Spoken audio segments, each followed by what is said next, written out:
Bienvenue à tous dans cette nouvelle vidéo. On se retrouve pour la seconde analyse de ce mercredi 20 avril 2022. Et après avoir fait du coup Royada au début, le Pokémon qui suit la logique, c'est Zarbi. Oui, Zarbi. Voilà, c'est comme ça. Il faut faire tous les Pokémon, hein. On doit en passer aussi par les Pokémon très mauvais. Aucun n'échappera à la règle de toute façon. En tout cas, quand il s'agit de Pokémon complètement évolués ou n'ayant pas de préévolution, etc., etc. Et bah Zarbi est dans l'ordre, donc on va le faire, même si on le connaît très bien, ce cher Zarbi, pour être, je pense qu'on peut le dire, peut-être le pire Pokémon du jeu dans sa globalité. Je pense pas qu'on puisse faire pire que ça.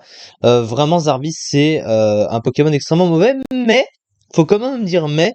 Il a rendu le metagame très utile grâce à quelque chose, puisque c'est la seule chose qu'il possède globalement, pratiquement en même temps. On va parler de lui, du coup, même si ça va être assez bref, globalement. Il possède déjà un type psy pur. Alors le type psy, aujourd'hui, c'est considéré comme un type assez moyen, mauvais, hein, globalement. Il a trois faiblesses extrêmement gênantes, hein, au type insecte, ténèbres et spectre, donc c'est vraiment assez problématique. À la fois la faiblesse à demi-tour et à sabotage en plus de ça, pour deux résistances, dont une à lui-même, malgré cette bonne résistance au type combat, hein, qui est un des trois types, permettant de passer le type acier, évidemment. Mais bon, de toute façon, ça reste assez moyen et puis surtout, bah, en n'ayant qu'un seul stab, ça limite grandement son potentiel offensif et défensif. Son talent est excellent puisque l'évitation, évidemment, ça lui donne une immunité au type sol et ça l'immunise à certaines attaques également. Enfin, ça l'immunise par exemple au Pico, puisque c'est une attaque de type sol, donc c'est un DN Triazard. Donc, le fait d'avoir une immunité type sol gratuite, évidemment, c'est excellent. Mais à côté, bah, le Pokémon est extrêmement nul, en fait, hein. Les statistiques, voilà, hein, il n'y a pas vraiment de débat, hein. 72 en attaque, 72 en attaque spéciale, c'est vraiment merdique. Et il a un bulk de merde, hein, 48 dans les défenses, 48 en PV, une vitesse de merde, 48 en vitesse, voilà, hein, il n'y a pas vraiment de débat.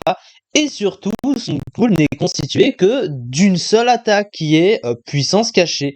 Puissance cachée, en gros, cette attaque a une grosse particularité qui est de changer de type en fonction de la répartition des IV du Pokémon qui l'utilise, parce qu'il faut bien comprendre que cette capacité, au départ, elle était utilisable que par Zarbi, et tout récemment, par exemple, dans Légende Pokémon Arceus, c'est toujours le cas, mais il y a eu plusieurs générations où Puissance Cachée a été rendue disponible sur tous les autres Pokémon, et du coup, ce qui fait que d'autres Pokémon qui palliaient en coverage se servaient d'un coverage artificiel grâce à Puissance Cachée, puisqu'elle pouvait changer de type en fonction des IV, donc de l'investissement d'IV que tu avais sur ton Pokémon, même si au départ tu n'avais pas accès aux capsules d'argent ou quoi.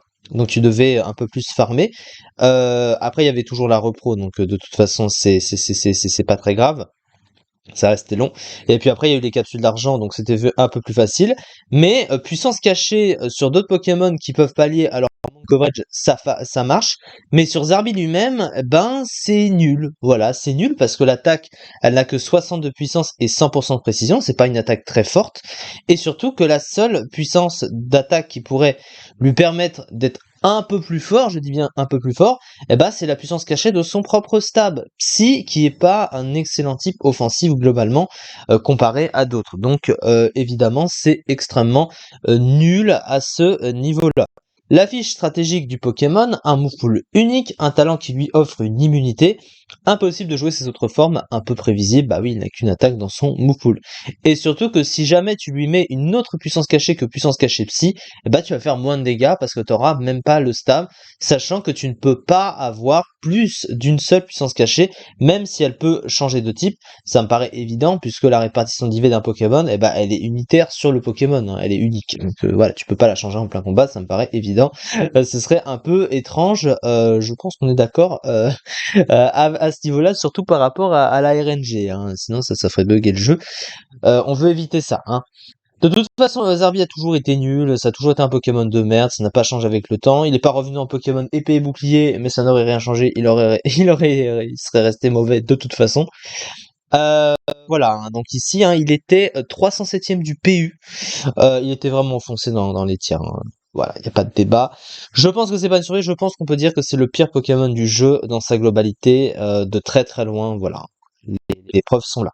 En tout cas, bah, c'est déjà la fin pour cette vidéo. De toute façon, il n'y a pas plus à dire pour lui. Merci beaucoup de m'avoir suivi, mais on se retrouve prochainement puisqu'il nous reste une troisième et dernière analyse à faire aujourd'hui. Merci beaucoup de m'avoir suivi et à très vite, bien sûr.